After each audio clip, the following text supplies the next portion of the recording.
Баршаңызға сәлем, менің құрметті көрермендерім, оқырмандарым. Менің арнама қош келдіңіздер. Бүгін біз сіздермен осындай өте оңай, өте дәмді болып шығатын пицца дайындаймыз. Ең бірінші таза ыдысымызға 2 штук жұмыртқаны жарып саламыз.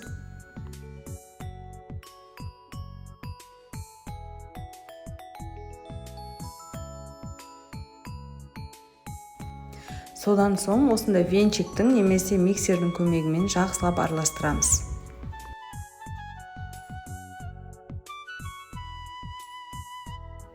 Араластырып болған соң оның үстіне 2 қасық, ас қасық қаймақ саламыз.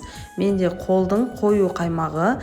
Егер сіздерде қолдың қаймағы болмаса, 20%, 25%-ді кәдімгі магазиннің қаймағын қолдансаңыздар болады. Одан кейін осындай майонез. Тағы да 2 үлкен қасықпен саламыз. Тағы да барлығын жақсылап біркелкі болғанша араластырамыз.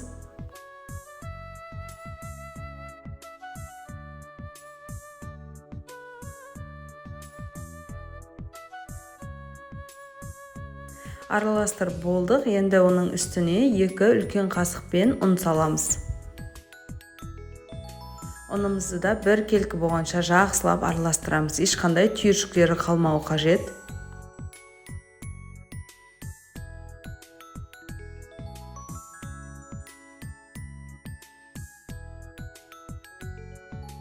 Оның үстіне аздап қана ас содасын саламыз.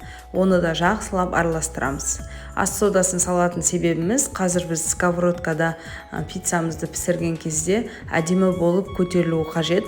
Сол үшін. Ас содасын кәдімгі разрыхлителмен алмастырсаңыздар да болады. Пиццаның бетіне осындай томатты аздап қана суға жақсылап араластырамын. Алдын ала дайындап қоямын. Негізі бұл томаттың орнына кәдімгі кетчупты пайдалансаңыздар да болады.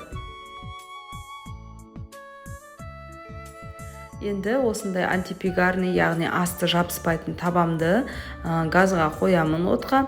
Одан кейін осылай күнбағыс майын құйып, жақсылап майлап шығамын.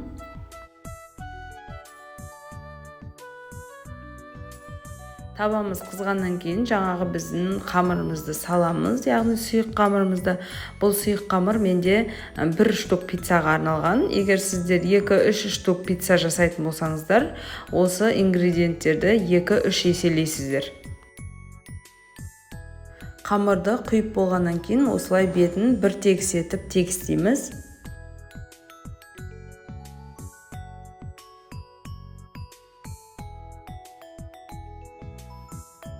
Енді қамырдың үстіне жаңағы дайындап алған томатымызды шет-шетіне осылай жағып шығамыз.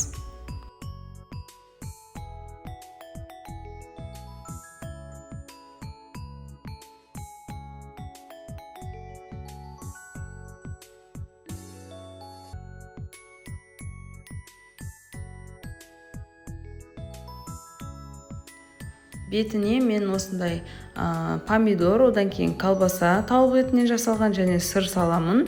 Әркім өз қалауларыңызша, колбаса болмаса тек қана сыр мен помидормен жасасаңыздар да болады. Немесе шегілген ет, кәдімгі піскен етті де қоссаңыз да болады. Осылай барлығын әдемілеп орналастырып шығамыз.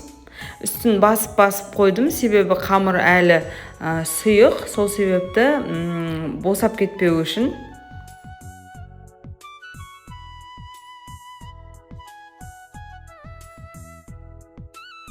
Енді бетін жауып 10-15 минутқа қалдырамыз. Жай отта осылай пісіреміз. Міне дайын болды. Енді осының үстіне жаңағы алдын ала үккіштен өткізіп алған сырымызды саламыз.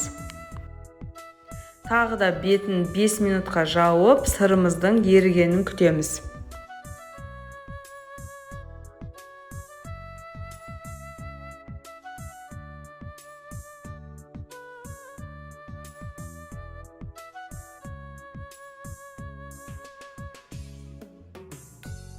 Міне біздің ірімшігіміз еріп, әдемі болды. Енді осыны бөлек ыдысқа салып аламыз. Бұл антипригарный сковородканың ең жақсы жері осы асты жабыспайды, өте ыңғайлы. Енді осы пиццамызды кесіп дәмін көрсек те болады. Біздің отбасымызға, менің 2 қызыма, өзіме қатты ұнады. Жолдасыма да қатты ұнады.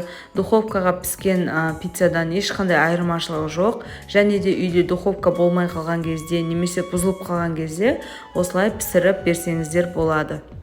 Достар, видео ұнаса лайк басып, комментарий жазып, каналға тіркелуді ұмытпаңыз.